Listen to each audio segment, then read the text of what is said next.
बांग्लादेश के अंतरिम सरकार के मुखिया बने बैठे यूनुस सरकार ने शेखी बघाड़ते हुए दावा किया कि एम्बेसडर ग्रीर ने बातचीत की प्रक्रिया में चीफ एडवाइजर मोहम्मद यूनुस की लीडरशिप की तारीफ की है, क्योंकि भारत ने अमेरिका की शर्तों को मानने से बड़े प्यार से इनकार कर दिया।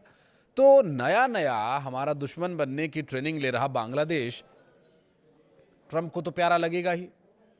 नमस्कार, मैं हूं आशीष त्रिपाठी और दोनों देशों के बीच हुए इस समझौते के तहत बांग्लादेश के लगभग 2500 उत्पादों को अमेरिका में जीरो टैरिफ या कम टैरिफ पर पहुंचने में मदद मिलेगी। इनमें बांग्लादेश की मेन एक्सपोर्ट कैटेगरी में आने वाली कई चीजें शामिल हैं।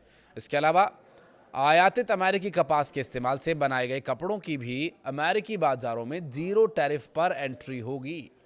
अमेरिका की तरफ से जिन वस्तुओं पर टैरिफ कम किया गया है या पूरी तरह से खत्म किया गया है, उनमें फार्मास्यूटिकल्स, मत्स्य पालन, पार्टिकल बोर्ड और खाने पीने की वस्तुएं शामिल हैं। बांग्लादेश ने लगभग 4400 अमेरिकी उत्पादों को जीरो या कम टैरिफ पर बांग्लादेश में पहुंचने पर सहमति व्यक्त की है। इस ट्रेड डील का मकसद व्यापार असंतुलन को दूर करने में मदद करने और दो तरफा वाणिज्यिक अवसरों का विस्तार करना है।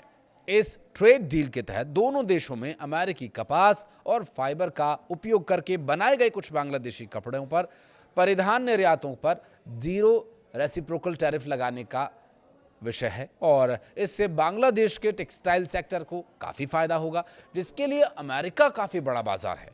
भारत के साथ हुई ट्रेड डील के बाद अमेरिकी पावर सर्कल में जश्न का माहौल था। भारत में तैनात अमेरिकी राजदूत सर्जियो गोर के दिल्ली स्थित आवास पर दावत चल रही थी। उसी दौरान अमेरिका ने भारत के पड़ोसी देश बांग्लादेश को लेकर एक बड़ा फैसला लिया। अमेरिका ने बांग्लादेश को अपने निर्यात पर 19% का रियायती टैरिफ देने की घोषणा की है। ये टैरिफ पाकिस्तान के सामान पर लगने वाले टैक्स के बराबर है, जबकि भारत के लिए तय की गई 18% टैक्स से थोड़ा अधिक है। बांग्लादेश के अंतरिम सरकार के मुखिया मोहम्मद यूनुस ने सोशल मीडिया प्लेटफॉर्म एक्स पर इस टैरिफ को समझौते की जानकारी दी और उन्होंने बताया कि अमेरिका के साथ हुए समझौते के तहत ऐसे कपड़ा और परिधान उत्पादों जिनमें अमेरिकी उत्पादित कपास और मानव निर्मित फाइबर का इस्तेमाल होगा, उन्हें अमेरिका में बाजार में शून्य रेसिप्रोकल टैरिफ मिलेगा। यूनुस ने बताया कि समझौता पिछले साल अप्रैल से चल रही 9 महीने लंबी बातचीत के बाद संभव हो पाया। बांग्लादेश के वाणिज्य सचिव महबूबुर रहमान ने बताया कि अमेरिका से आयातित कपास और सिंथेटिक फाइबर से बने रेडीमेड गारमेंट्स को इस समझौते के तहत शून्य शुल्क का लाभ मिलेगा। ये समझौता वॉशिंगटन में बांग्लादेश के वाणिज्य सलाहकार शेख बशीर उद्दीन और अमेरिकी व्यापार प्रतिनिधि जेमिसन ग्रीर के बीच हस्ताक्षरित हुआ है और वाणिज्य मंत्रालय के अधिकारियों के अनुसार ये केवल कपड़ा उद्योग तक सीमित समझौता नहीं है। इसके तहत बांग्लादेश अमेरिका से गेहूं, सोयाबीन, एलएनजी आयात करेगा। ई कॉमर्स पर नए टैरिफ नहीं लगाएगा। अमेरिका द्वारा निर्धारित बौद्धिक संपदा अधिकार यानी मानकों का पालन किए जाने के विश्व व्यापार संगठन में सुधार से जुड़े अमेरिकी प्रस्तावों का समर्थन किए जाने और व्यापार विश्लेषकों को माने जाने की बात तय हुई है। ये सौदा बांग्लादेश के लिए एक लाइफलाइन जैसा है। देश का रेडीमेड गारमेंट सेक्टर 80% से अधिक निर्यात आय पर ही तो निर्भर है। लगभग 40 लाख नौकरियां, जिसमें ज्यादातर महिलाएं हैं, और जीडीपी के करीब 10% का योगदान इसी से आता है। अमेरिका बांग्लादेश का सबसे बड़ा बाजार निर्यात बना हुआ है। यह फैसला ऐसे समय में आया जब बांग्लादेश 12 फरवरी को आम चुनाव की ओर बढ़ रहा है। यह चुनाव 18 महीने से चल रही यूनुस के नेतृत्व वाली अंतरिम सरकार के भविष्य का फैसला भी करेगा, जो शेख हसीना की अवामी लीग सरकार के पतन और जुलाई विद्रोह के बाद सत्ता में आई थी।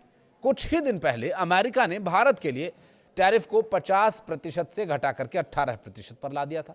ऐसे में बांग्लादेश को 19% टैरिफ दिया जाना यह संकेत देता है कि अमेरिका दक्षिण एशिया में टैरिफ संतुलन बनाकर सभी प्रमुख साझेदारों को अपने रणनीतिक दायरे में रखना चाहता है।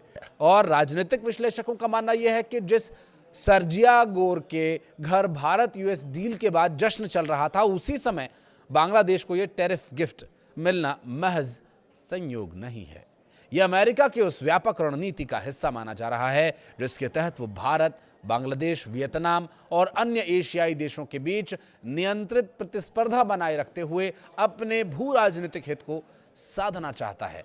बांग्लादेश अमेरिका के औद्योगिक और कृषि उत्पादों को विशेष रियायती दरों पर बाजार देगा। रियायती पाने वाले अमेरिकी उत्पादों में chemicals, medical device, machinery, motor वाहन parts, soya, dairy, beef, poultry, dry fruit, फल सभी शामिल है।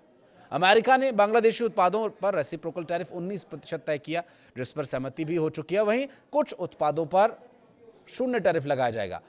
अमेरिका बांग्लादेश के कपड़ा और परिधान उत्पादों के लिए एक विशेष मैकेनिज्म की बात करता है, तो वहीं तय मात्रा में बांग्लादेशी गारमेंट्स को 0 टैरिफ पर अमेरिकी बाजार में प्रवेश मिल जाएगा। और ये सुविधा उन उत्पादों से जुड़ी होगी जिनमें अमेरिका में उत्पादित कपास और मैन मेड फाइबर का इस्तेमाल होगा। बांग्लादेश ने अमेरिकी कंपनी बोइंग से 25 विमान खरीदने पर सहमति जताई है, जिसकी कीमत 30 से 35 हजार करोड़ टका यानी बांग्लादेशी रुपए के अनुसार है। बांग्लादेश अपने नॉन टैरिफ बैरियर्स हटाए जाने पर भी सहमत है और अमेरिकी FDA सर्टिफिकेट को मेडिकल डिवाइस और दवाइयों के लिए स्वीकार भी करेगा। अमेरिकी रीमैन्युफैक्चर्ड सामान पर आयात प्रतिबंध और लाइसेंसिंग खत्म होगी। बांग्लादेश डेटा के फ्री क्रॉस बॉर्डर ट्रांसफर की अनुमति देगा, तो WTO में डिजिटल ट्रांजैक्शन पर कस्टम ड्यूटी न के बराबर होने पर समर्थन करेगा। तो वहीं बीमा क्षेत्र में लगी पाबंदियों को भी हटाया जाएगा। और साथ ही ये भी कहा गया कि बांग्लादेश अंतर्राष्ट्रीय श्रम अधिकारों की रक्षा भी करेगा। जबरन श्रम से बने उत्पादों के आयात पर अमेरिका प्रतिबंध लगाएगा। और एक अनऑफिशियली अगर आपको बताऊं तो ज़्यादातर जो काम बांग्लादेश में हो रहे हैं वो इसी दायरे के अंतर्गत आते हैं। आप कुछ कहना चाहें तो बताइएगा। धन्यवाद।